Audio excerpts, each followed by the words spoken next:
Welcome to Frame Basics. This is sponsored by Tin Lizzie, and I'm excited to show you some tips and tricks and things about quilting at your quilt frame.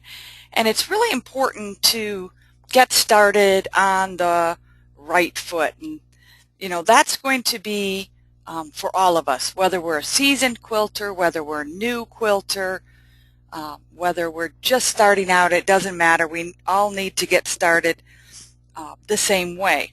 And so with the frame basics, we're going to go through a PowerPoint, and then we'll go to the frame and I'll show you some things at the frame. So loading. I load my frame a specific way. You load your frame a specific way. In all of these things, you're going to find what works best for you. And that could be that you load with leaders, as I do. Maybe you pin to your leaders. I use red snappers. One isn't wrong or right. It's what's going to work best for you.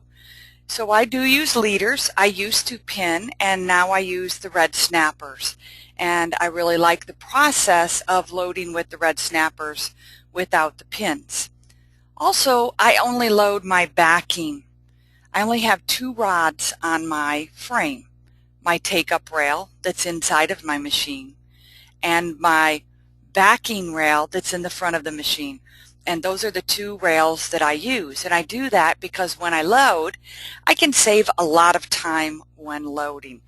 And probably loading, I would say, is the most important element to get started on the right foot. When you're loading your backing, you've probably heard to center and make sure everything that's centered and squared up. And that is extremely true. And here's why. If your backing is at all twisted on the frame, you're going to find that you're going to have difficulty quilting that without getting wrinkles and tucks in your quilt. And none of us want that in our quilting world. So you want to find your center of your backing, and you want to make sure that when you put your backing on the frame, before you do that, you square it up. Some people rip. Some people do not like to rip. Some people find the center by measuring or folding. Whatever works best for you, that's what you need to figure out. But you need to find center of that backing. That center needs to be lined up exactly the same on the take-up rail leader as it is on our backing leader, to keep things square on the frame. Because once we square it up on our cutting table, we also need to square it up on our frame when we're loading it. So you want to be sure to do that. So finding center, I do fold it in half, find my center, and then I find the center at both ends. I try not to put my seam, if I'm seaming my back, I try not to put that on the frame lengthwise, meaning forward to backward on the frame. And I'll show you when I put one on here to show you why and what happens. I try to put any seams in my backing left to right instead of having a bulk raise up in the middle of my frame or wherever that seam is. You can also make your backing with a diagonal seam. There are lots of tips out there of 45-degree angle seams, piece backings, different things. Especially if you are piecing your backing, you want to be sure that everything's lined up correctly. And that's when you line it up, center it, that helps tremendously. Also, when you seam your backing, here's a few tips I have for you. I seam with a 1/2 inch. I do rip my fabric because I want it to be straight. And I'm from the garment industry, and we always ripped our fabric. I rip it, the selvage, off of my fabric, and then I use a minimum of a 1/2 inch seam allowance. Now that becomes important because when something goes on the frame, it's stressed a little more than when it's put at a tabletop and you quilt it. And so I use a 1/2 inch seam allowance, and I shorten my stitch length when I sew my backing. And I do remove the selvages, and the selvages are removed because you don't want your backing to pucker and I made a pair of pants once and left the selvage in, and my teacher could tell in 4-H that I left the seam in because there was pucker. You'll get the same thing happening because of that tight weave on your selvage, and so you'll want to remove those. Now for me, I have been known to put the selvage attached to my leader at both ends, but not on my sides, or my selvage on the sides, but never in a seam as the selvage left. Also, think about when you're making a backing and you have a large frame, can you put more than one item on the frame at a time? Maybe you need to sew your two backings together to do that. So think about when you seam your backing, can you make it bigger to accommodate more things? I'm often putting table runners and placemats and things on my frame. The other thing is that there's some people that like to use the crosswise grain. Some people like to use the lengthwise grain. What I like to let people know, the best practice or a tip that I do, is I always have my grains going the same way. So if I'm sewing two pieces of backing together, I want the grains to go the same way. I want the pattern to continue to go the same way. And so whenever that is possible, I do that. There's less stretch happening with the backing. And then the other thing with backing is there are lots of different backings you can use. You can use your cotton, your quilter's cotton, flannel, fleece, minky. And I've often said, if you've taken any of my other classes, I don't use sheets. The needle deflects out of the sheets. The weave is different on a sheet. So you want to be, cautious not to use a sheet. I'm not saying you can't. I'm just saying it's just not something that I do. I'd rather piece my backing and have it a nice piece of quilter's cotton. So backing, when loading it, becomes extremely important. The backing is also going to be a minimum of 4 inches all the way around, bigger than your quilt top. And here's why. If your backing is not bigger than your quilt top, you're going to end up hitting the either handles or the bottom of your machine on your bungees. So if you make your backing and batting larger, it gives you two things. It gives you space so that you don't hit those bungees with your machine, and it gives you a place to test drive your machine. You need to test your bobbins and your threads, and we'll get into that. So that gives you a side area for you to test all of those things with. So that's a little bit about backing. Now batting, first and foremost, and I say it every time I teach, please read the package. The package tells you all the information about the batting. If you buy a new garment, you're going to usually read the garment tag to see how to care for it. If you're buying batting, you need to read the tag to see, how do I quilt it? How far apart do I quilt it? How is it washed? Is it for machine quilting? Is it for hand quilting? Can it be put on the frame? All of that information is found on the batting packages. And when I had my first frame set up, I went and purchased batting, not knowing, and I put it on the frame, and all of a sudden it started drooping on my frame. And then I learned to read the batting packages and found that I didn't have batting that was truly made to be used on the quilting frame. So when it comes to batting, you want to read the packages, and you will find your favorite. I have my favorites. I have my favorite brands, my favorite types, and I have my favorite feel and density. So let's go over some of the different brands. You have Warm & Company. The Warm Company, they sell in a lot of the chain stores. They do sell in some of the quilt shops, and they have different types of batting. They have cotton batting and cotton blends, and they have white, and they have natural. Then you have Hobbs. That's mostly sold at quilt shops and sold in packages and can be bought on the roll. And then there is Quilter's Dream that's sold in packages at Quilt Shop. And I love the Quilter's Dream, especially if I'm making samples, because it's lighter weight. It's still warm, but the weight of it is lighter. I took a class with Tula Pink over the weekend, and she uses 2 layers of polyester cotton blend from Quilter's Dream in her quilts. And I thought it was interesting, 2 layers of polyester with cotton. And so we asked her why, she used those 2 layers. A couple reasons. One is she likes the little bit extra loft that you get, but it's not a high loft.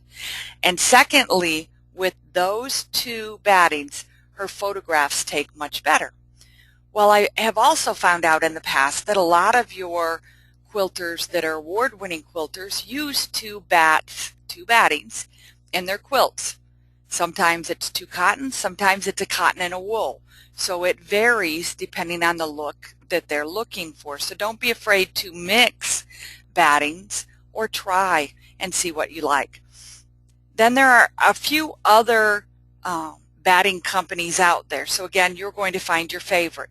I have used the green batting that's made from recycled plastics and pop bottles and things. I really like that. I have also used the bamboo that has a softer hand. It has more drape than, say, a cotton or cotton blend does. I have used a scrim, and scrim is a batting that has a polyester either sprayed or punched into it, and that batting allows you to quilt farther apart. So when you read that package, it's going to give you the information to tell you how far apart to quilt that. So if you want to quilt farther apart, if you like it less dense, then you'll want a batting that you can quilt farther apart. You also want to make sure you use the right batting so you don't get bearding or pokies through your backing or your top. And that's where the batting comes through your fabric, and that happens for a couple reasons. One is that the batting's not the right batting for the frame. 2, that it's a very inexpensive, not a high quality batting. It will beard. And 3, you can get that from having a dull needle. So you'll also want to change your needle. I change my needle at least once a day or after I do my frame of quilts. So I may have 2 or 3 quilts on my frame at a time. When I'm done with those, or 8 hours of sewing or quilting, I take my machine out of my long arm and I take needle, and I take my needle out of my sewing machine. So I change those often. The other thing is you want to prepare your batting. Now I buy my batting by the roll, and it hangs up in the back of my studio. My husband and I made these rods, and it hangs off of it. And I have a roll of bamboo and I have a roll of cotton back there. And mine lays flat. So it's not in a package. If you purchased package batting and you're going to use it on the frame, you want it to relax. So you want to take it out of the package at least 24 to 48 hours before you're going to quilt with it, so that it relaxes by itself, not relaxes on the frame. And that becomes extremely important, especially when frame quilting, because you don't want anything to happen once you get everything laid out on your frame. Then when you pick your batting, you're going to decide what density you want, meaning what density of quilting. How much quilting do you want? Well, you can quilt less dense on a polyester or a blend, meaning farther apart. Some of those you can quilt up to 12 inches, and that's 12 inches on any angle, up and down, side to side, diagonal. You want to have quilting within a certain amount of space according to the directions. When you use a natural fiber, those are closer together. They might be 4 to 8 inches that you need to quilt. And the shrinkage on each of these is going to be different depending on what the package says, so you want to read that. If you like an heirloom look and you want it when it's washed to look that look, then you're going to want to look maybe for something that shrinks more than something else. So they can shrink anywhere from 1 to 5% after you wash them. Polyester doesn't shrink any percent. That would be the only one that doesn't, but the rest of them have a small amount to 5%. Then the other thing with batting is that different brands you'll fall in love with, as I have. I really like the Hobbs and the Quilter's Dream. Those are probably my favorite and the ones that I use the most. I take all the instructions from my batting packages. I put it in a clear protectant sheet. I put it in a notebook with a sample, and the little samples that I make on the side of the machine when I'm testing my threads, I'll cut those and put those in the clear protectant sheets so that I can get back to those and see which weight what I'm looking for. The quilt top. So let's talk about adding our borders. When I first started quilting, nobody ever talked to me about adding borders. I just sewed the border on and whacked it off with my rotary cutter or my scissors back then. And this was back in 1985. So that's how I learned. Well, as I've quilted over the years, I've found that you're going to measure your quilt, and you measure both sides, and then what you're going to do, and there are a couple different ways to do this. Some people say to take an average of the two. Some people measure in 3 places: the top, the middle, and the bottom, and then they find an average between those 3. So you're going to find what works best for you, but your borders, when you put them on, need to be exactly the same size. So you may find that you have to ease it in or ease it out depending on the border and what the measurement was. But my borders, I now cut exactly the same size for my sides, and then I do the same thing for the other 2 ends. So this prevents waffling, waving on my borders when I put it on the frame also. And I never noticed it as much until you put it on the frame and try to quilt it, and then you have all this extra fabric, and you really don't want that. You also need to center the border. So what I do is I take that border once I cut it, find the center of it, find the center of my quilt, and then attach that border to my quilt. And I also baste my borders on the frame. What that means is that my backing and batting are loaded on the frame, okay? And then when I center my quilt and put it on the frame, I baste it down. So depending on the machine you have, you can baste it down with a long basting stitch if you have the ESP, or you could baste it down with your regular stitch if you had another Tin Lizzie or another machine, with a water-soluble bobbin. Now for me, I have the basting stitch on my machine, but I still use the water-soluble bobbin because I like to check my stitch length and my tension. And when the basting is on, I can't do that. So I'm not one that really utilizes the basting in my machine to baste my machine down.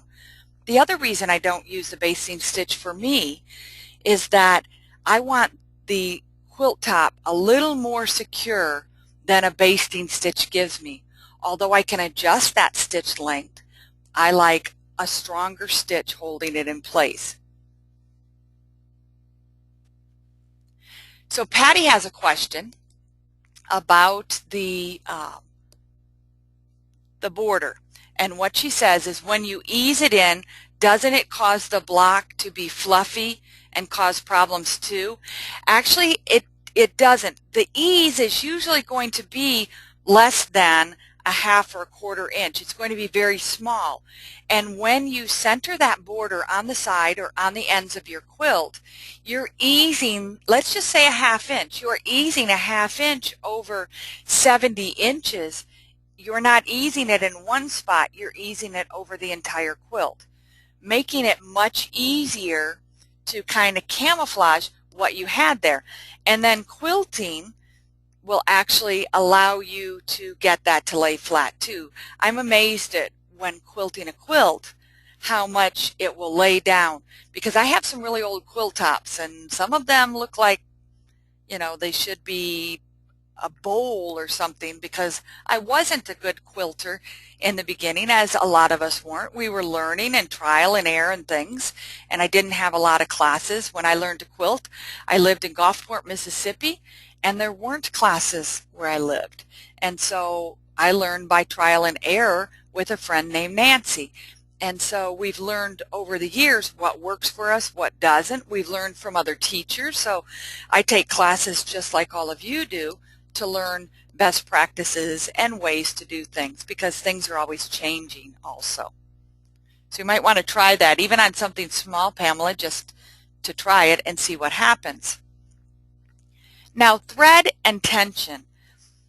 These are probably things that just make some of us cringe. You know, how do I pick the right thread? How do I pick the right weight? And when I do, then what's going to happen with my tension? And this is twofold, okay? So let's talk about this. I very rarely change my upper tension. I'm changing my bobbin tension all the time. My top threads go from 12 weight, which is very heavy, okay, to a 50 weight. And I rarely change the top tension. Sometimes I do. When you change the top tension, I want you to think about this. One turn of your top tension is equal to, say, a quarter turn or a quarter movement of a tension on a home sewing machine. It's a lot different. A lot of people ask, why are there no numbers on some of the tension dials? Some have them, some don't. Well, that numbering system is really to help you to keep where you're going around in a circle. But we can't tell you to put your tension on a long arm like this at 4, because everybody's 4 is not going to be the same. So what you need to do is find the right tension for the weight. And I set mine up at a 40 weight thread originally. Set the weight, the tension, everything for a 40 weight. I put a 40 weight in the top, that was a king tut, and a 40 weight in the bobbin, and I set that tension up. The goal is to have the threads meet in the middle, meet within the batting, okay? And so I set the tension up for that, and then when I change my weight or my color in my bobbin, okay, I change my tension. When I change my weight or my color on the top, I verify and check all these tensions. So you're going to find what works best for you. You may be somebody that always changes your top tension. I'm more comfortable changing the bottom tension, my bobbin. And I use what's called a TOA. It's a bobbin gauge, and that helps me to get that tension precisely where I need it to be. Color, when I pick a color, I think about a few things. I think about, do I want to see the quilt or the quilting? And I'm going to show you a quilt that I have laying on the frame right now when we go to the video, that this is really going to help. Are we going to pick the quilt or the quilting? Because it's an embroidered quilt, and some of you will have quilt blocks that are embroidered and you don't want to stitch through the embroidery.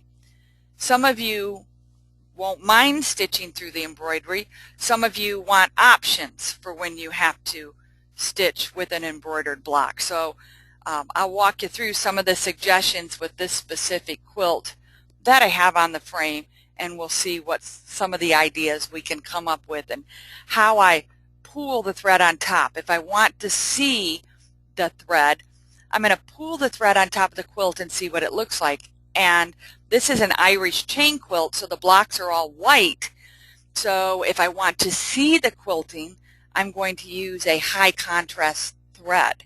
If I want to see the embroidery and not the quilting, I might use a monofilament, which is a clear thread or a smoke. If I'm quilting on white, I'm going to use a clear polyester monofilament.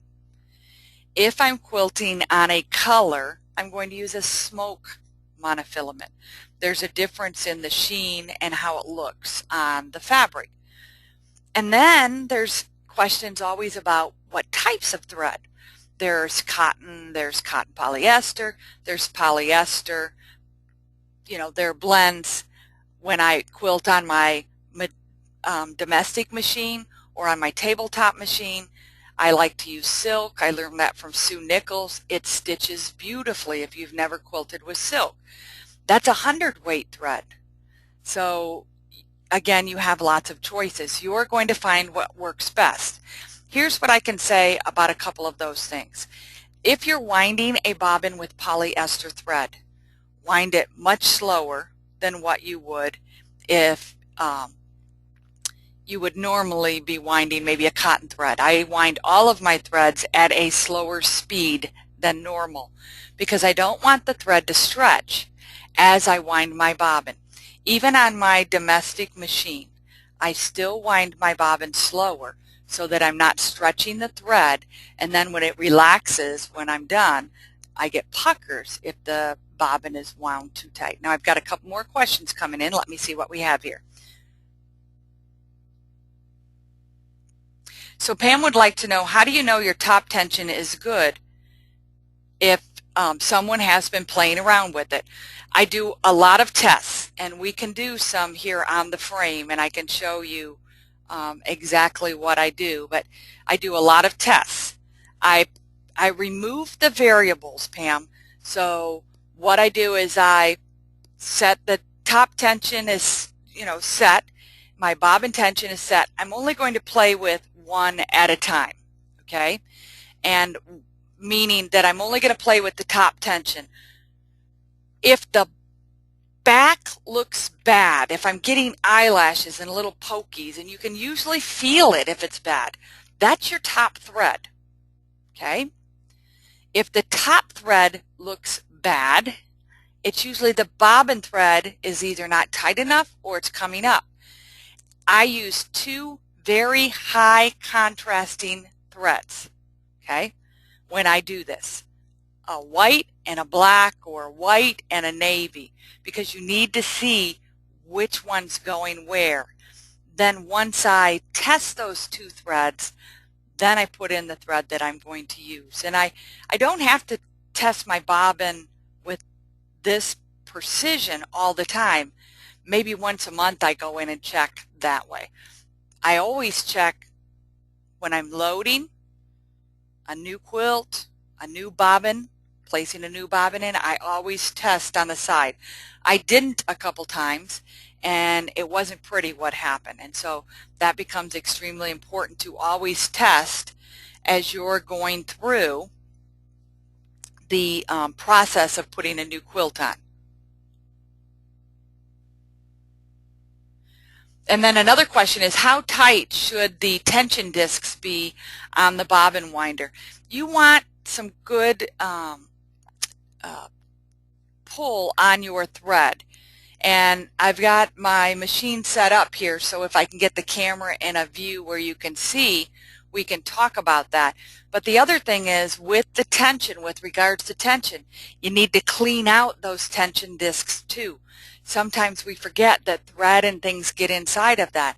So what I do is I take a Q-tip with some isopropyl, some rubbing alcohol, and I go inside of there and clean out inside my tension discs and get all of that gunk and, you know, thread and all that that might have gone inside of there, because that's going to change your tension. And keeping all of the threading area clean is going to help with your tension also.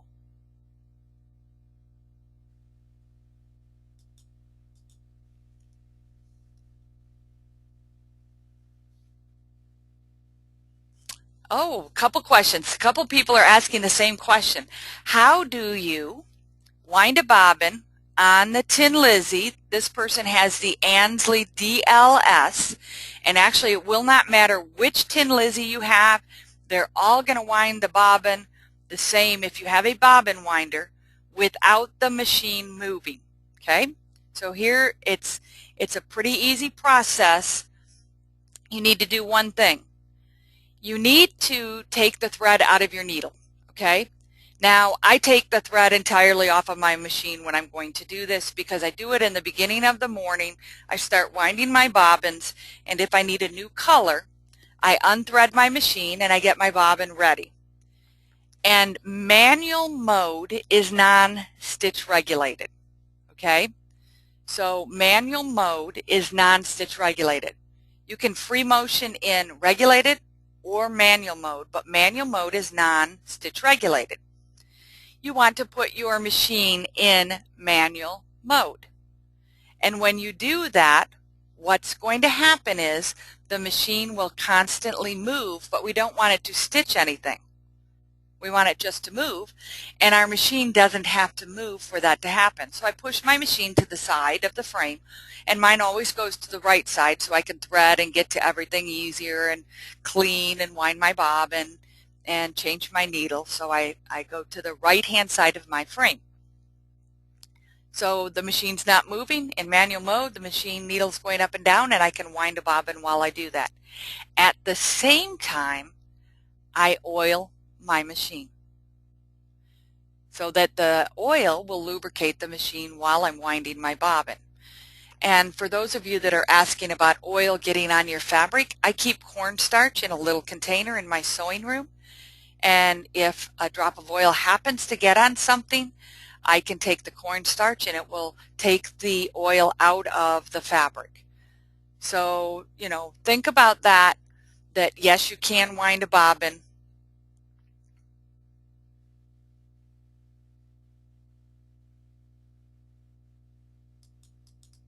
While you're not moving. So stitch tension. Stitch and tension go hand in hand, along with, if we backed up, our thread and tension go hand in hand. So we're going to adjust our stitch length to what we like, and think about this. The heavier the thread, probably the longer the stitch length you're going to want. So the lighter the thread, the smaller the stitch length you're going to want. The design is going to dictate a couple things: what thread we use and what length the design may be. Tension is just something we need to work with, and once you get that down, you'll just be doing the happy dance. The bobbin, I usually use a lighter weight or the same weight in the bobbin. I don't put a heavier weight in my bobbin very often, but I do once in a great while. Usually my bobbin is a 60, a 50, a 40, or a 30 weight thread. And then on top, I use all different weights. I have 12 weight, 17 weight, 40, 30, 50, 60 I don't use on top. I think it's too light. It goes into the fabric too much for what I'm doing on a long arm. On a domestic machine, I might do that. Another question came up of how do you change the speed? If you're doing manual mode, how do you change the speed? Well, you have a stitched length in regulated mode, and when you go to manual mode, it changes to the speed of the needle. So when we go to the video here in a moment where you can see the machine and things, you'll be able to see that. I'll switch that over for you and show you.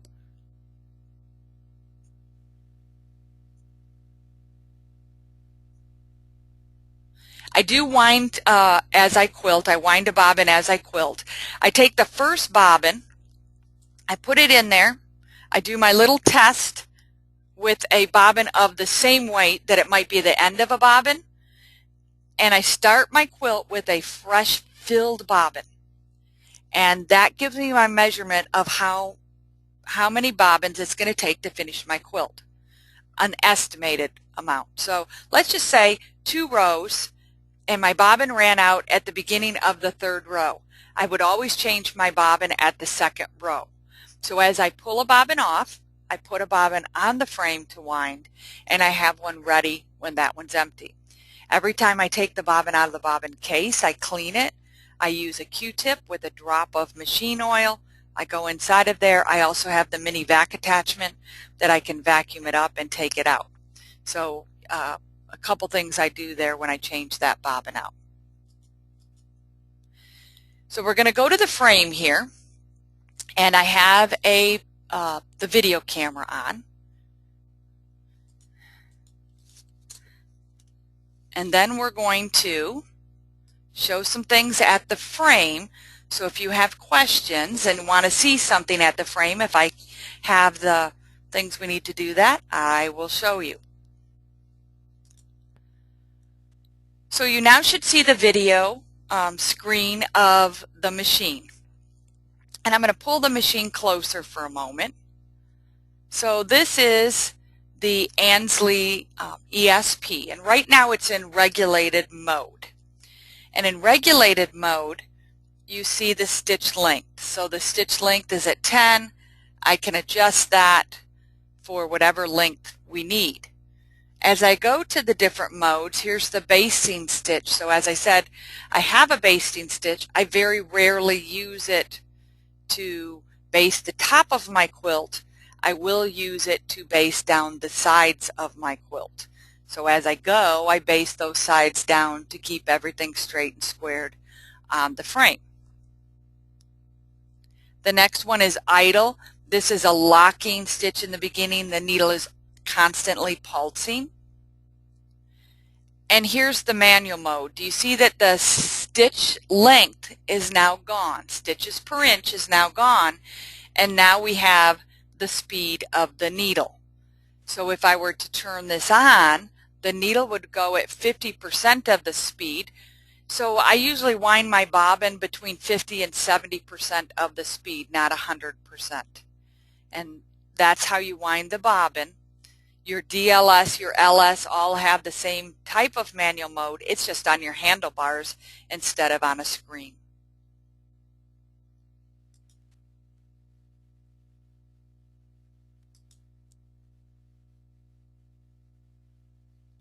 So I think, Kate, that answered your question about how do you control the speed of the bobbin winder.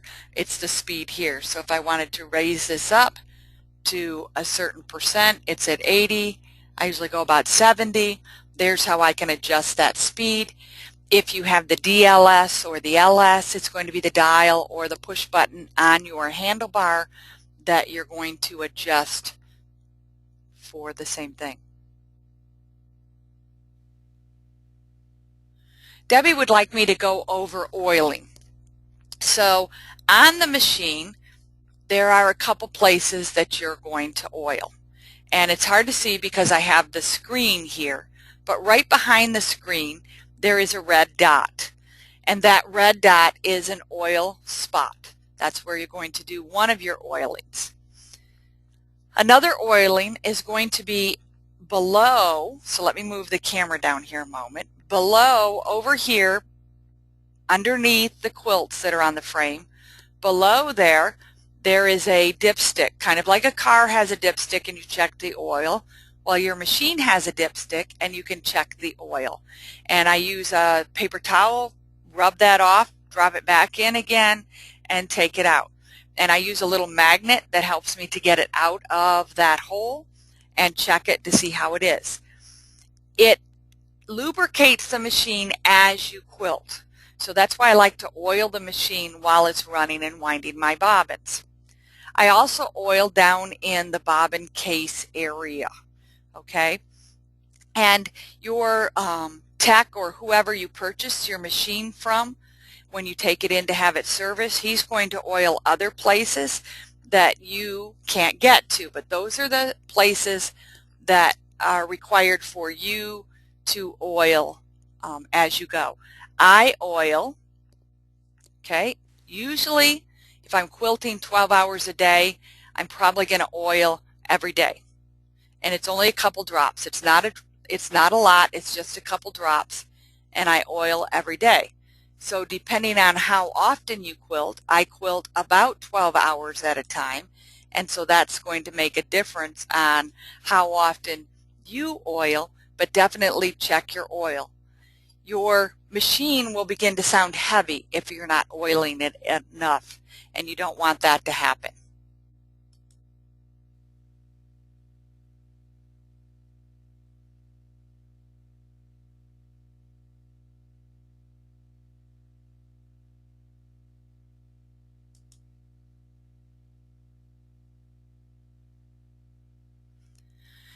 Heather would like to know about changing needle sizes and how often do I change needle sizes, and I do.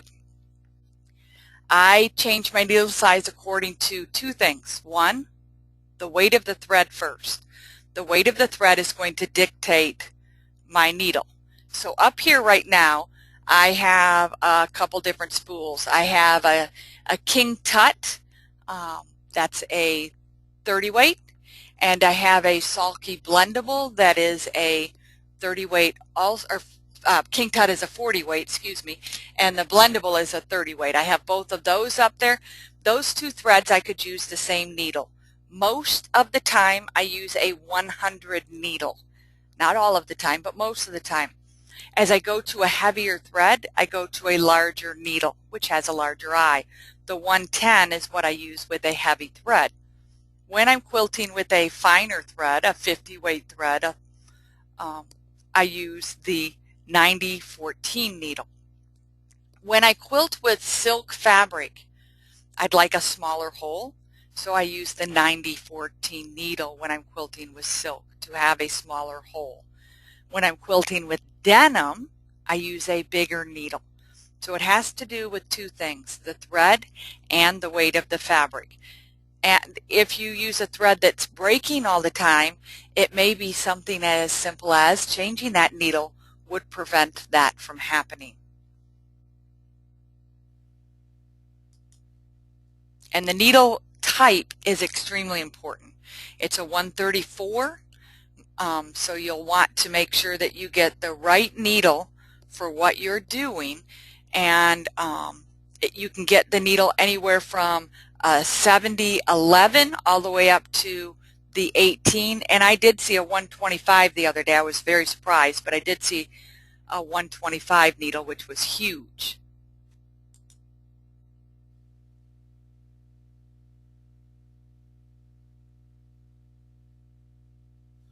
Lynn has a question about the dipstick in the oil, and she keeps adding oil to raise the level. Isn't it a wick that comes from the oil pan? And it is a wicking system. I didn't want to confuse people, but it is a wicking system. It self-lubricates as you use it, but you still need to put oil. You're not really raising the level. It's not like an old machine that had an oil reservoir in the bottom. The old industrial machines had a reservoir. It sat in a pan of oil. That's a different system than what this is. But you do want to make sure that you want to oil it. And you only want to see oil on the dipstick. It doesn't have to be all the way up to the top. You can over oil your machine. Brenda's asking, do I ever oil the machine and just let it run for a while? When I'm winding my first bobbin, that is when I oil the machine, and it is running for the time that it takes for that bobbin to wind. So I do that, yes. Judy would like to know, if the thread is breaking, do you go to a larger or smaller needle? Most of the time you're going to go to larger. What's happening is, two things could happen, Judy. One is that the thread, when it's trying to go through that eye, it's fraying at the eye. That's a different type of break than if the thread is sloshing in the eye, sloshing or in the scarfing of the needle. Most of the time, not all the time, but most of the time, the thread, if it's fraying at the needle, it's because that needle is too small. Great questions. And Pam would like to know what causes the sloshing, and it has to do with the thread being too small for the eye of the needle. So let's just talk about, if I put a 100 weight silk needle in a 90-14 domestic machine, and on my regular home sewing machine, that needle is actually going to be okay unless it's a universal needle. You want like a microtex or something that the scarfing is different, the thread rides differently in the needle, and that's what causes that thread to slosh back and forth. Great questions, everybody. Okay, so we're going to look at the quilt that I have laying here on the machine, and we're going to talk about machine quilting it, how we're going to quilt it, a couple things that I have here, and then we're going to talk about selecting the threads. Before I do that, I'm going to turn the camera and show you a seam. So I purposely did this. I do not normally do this, but I purposely did this. My seam for this backing is right here in the center. So what that did was make a big bulk section here on my quilt. So what I was saying earlier is that I would prefer to have my seam going left to right across the frame to avoid having all of that bulk there. And that makes it quite nice. And I don't have to worry about this shifting and things happening. So here is the quilt that I was telling you about, and this is an Irish chain. It is about, I'm going to say, 10 to 15 years old. And this quilt has white blocks and embroidered blocks with a cactus punch design that is the 12 Days of Christmas. So the challenge is twofold here when taking it to the frame. One is I have a lot of white space. Okay, lots and lots of white space. I have embroidered blocks. And my border, if you can see it here, has piping hot binding, a small piping in there. So I've made my backing for this. It's all pieced. It's ready to go. My quilt top will need to be pressed extremely well. I use Best Press. I have a large big board that I press my quilt on, but it needs to be pressed extremely well. That's huge for success at frame quilting. Once I do that, then I need to decide, what am I going to quilt? What is the pattern going to be? What's the design going to be? How am I going to choose that? And that is extremely important. Also, I'm going to have to decide which batting I'm going to use. Now this is going to go on my guest bedroom bed during the holidays. So the first thing we need to do is we need to grab our batting. Now this is not the one that I'd use, but I want to pull it out just so I can show you. This is a Hobbs heirloom. Again, if I was going to quilt with this, I'd take it out of the package and let it relax. It's in there pretty tight, okay? And I'd also, let's turn it over, I'd also read the back. So this is extremely important. It says, only use very gentle detergent like Orvis that does not contain phosphates. I didn't know that until I read this. Also, when caring for it in the washing machine, cool water and agitate manually. A 15-minute wash cycle is sufficient. Then when you go over to the recommended notes, that's probably the most important on this batting package. It says that this can be quilted up to a certain distance, but here's the big thing.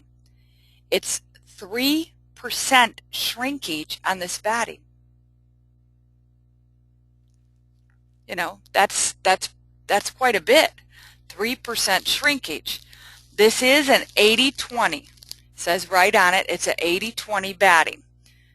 And so reading that label, you're going to find becomes important to know how to quilt it.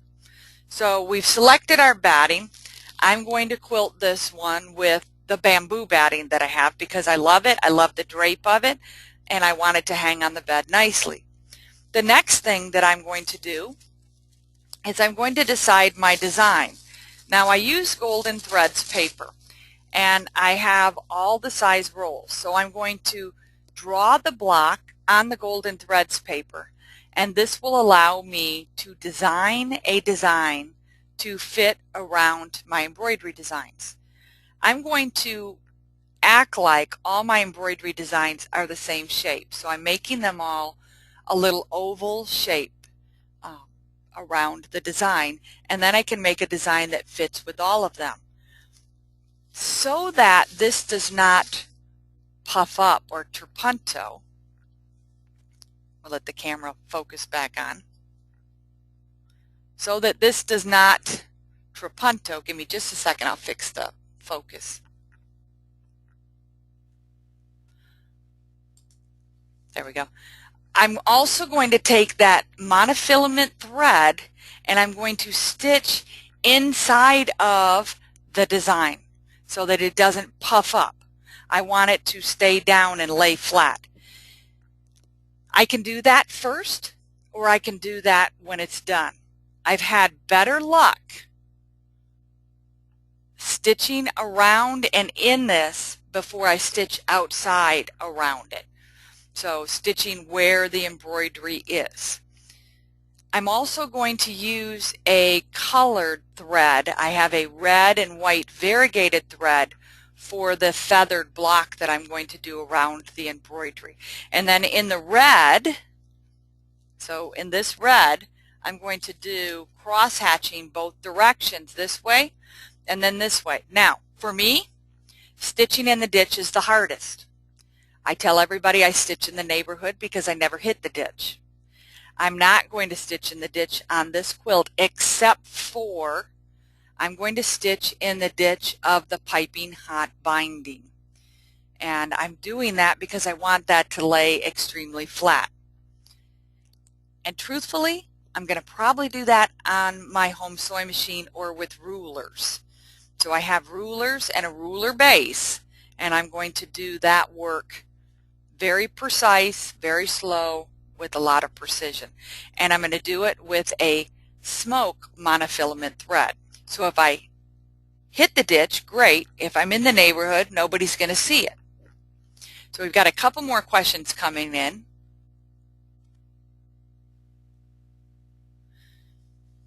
Can you use a small needle going through that many layers? Well, I'm going to use a 100 needle to go through these layers, so it's probably a medium-sized needle. You could use a small needle, but when you're going through the density of the embroidery design, I have a feeling that the thread's either going to break or fray if it's a regular thread. So I'll stick to the 100 needle, and I have done quite a few quilts with embroidery, and it's gone through it very well. I'm going to grab just a couple things. I want to show you some tension pieces so that I can help you to make a better visual on things that have tension problems. So give me just a moment. While I'm getting those, you can type your questions in if you're on the live session in the question box.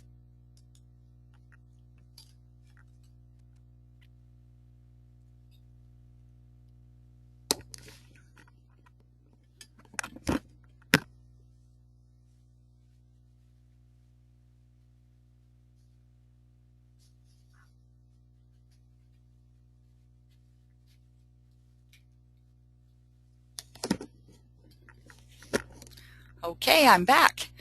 So Brenda would like to know why monofilament threads, because if I'm doing this block right here, I do not know a color that would blend itself in enough and not take away from the embroidery. So if I use a monofilament thread, the monofilament thread will hide as I quilt, and I won't have to worry about trying to take those threads and camouflage them within what I'm doing.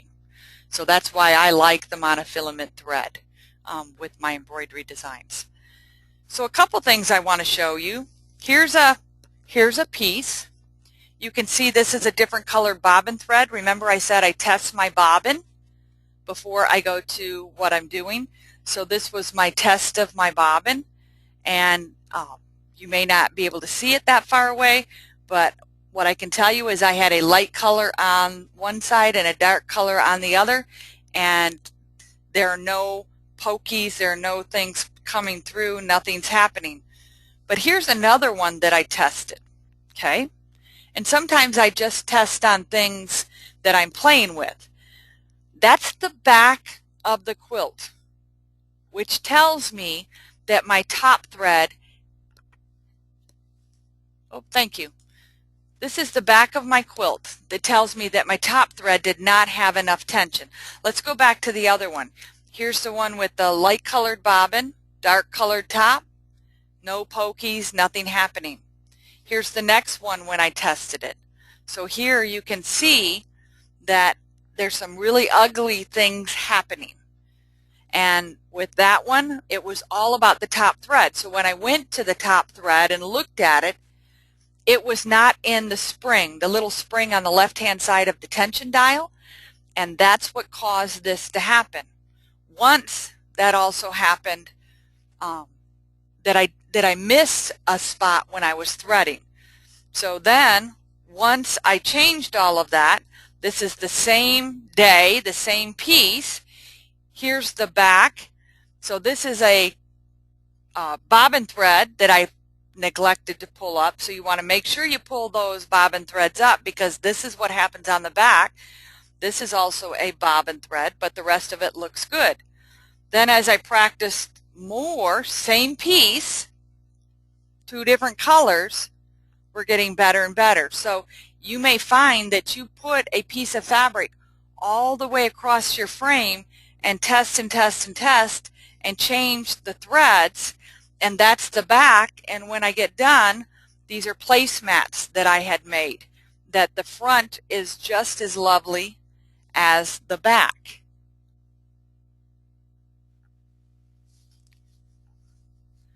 And here's another one of the placemats. So the back is a white thread, the top is a brown and gold variegated. So testing the bobbin, testing your tension, all of that is extremely important for you to do when setting up that frame.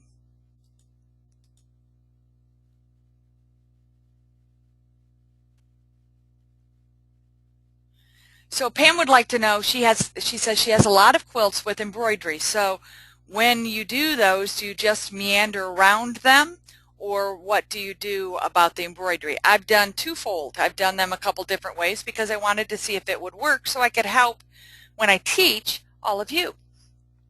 I have quilted through my embroideries and I have quilted around my embroideries, and neither one of them did anything bad happen to me. You know, there are rules that people set. Oh, you can never stitch through embroidery, or you can stitch through the embroidery. And all of these rules sometimes are hard for us being new quilters, or, you know, even seasoned quilters, that they've made rules that we have to follow. Well, I'm here to tell you I break all the rules because I want to find out, well, why can't I sew through the embroidery? If nothing happens, why wouldn't that be good? So here's a really good example. This is some fabric that was wove on my weaving loom, so I made placemats out of it. And here's an embroidery design that was embroidered on it, and it did fine. I did it this way, and I did it where I stitched the embroidery design through the placemat. Okay? I prefer to stitch the embroidery design and then quilt it because I don't like the looks of this on the back. And it went through all of those layers with no difficulty. So you're going to find what works best for you. There's not a right or a wrong. It's what works best for you that's going to be really important at the end of the day.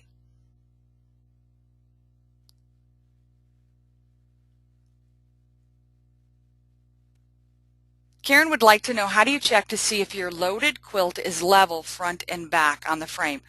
Centering it and level are two different things, so I want to make sure that I answer what she's asking. Centering it, we talked about making sure that it's centered. Level, I literally carry in my sewing room all the time down here 3 levels. I check the level of my take-up rail, my backing rail, all of that with levels. I level them depending on which frame I'm at. I have 2 frame setups. I level them so that they're flat with the bed of the machine. So that does become extremely important on getting things level. So I do use levels. I don't, Kate's asking about monofilament in the bobbin. I don't normally use monofilament in the bobbin. I only use it on the top. I put something different in the bobbin. So usually it's a 50 weight.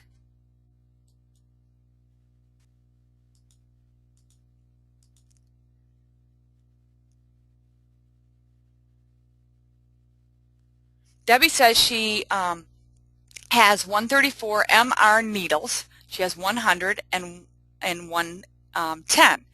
The 100 is a 16 and the 110 is an 18. They all have two numbers like that.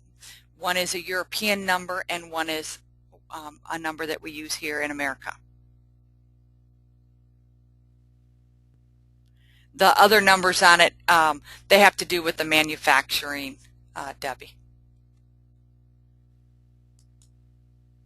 So it's not anything that we do. Heather would like to know which monofilaments I use. I use polyester first and foremost, never nylon. You can't press nylon. So here's something to remember. Would you ever press your pantyhose? No. So why would I ever use nylon thread? Many polyester threads are things that you can press and have a better longevity to them. I use Superior, YLI, and Sulky polyester monofilaments. Used them all.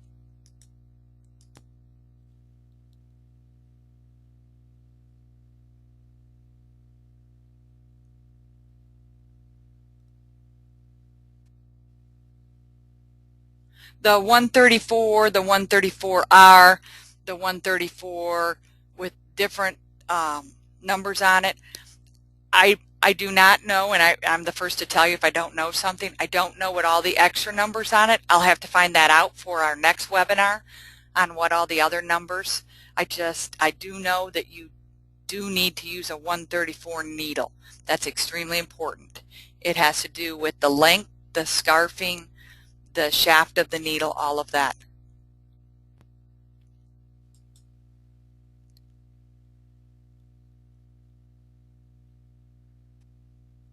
And yes, my quilt is going to be a quilt that any guests that come to my home will get to sleep under. It's a one, like I said, that I did many, many, many years ago. It was lost and someone found it and returned it back to me, so I was pretty excited.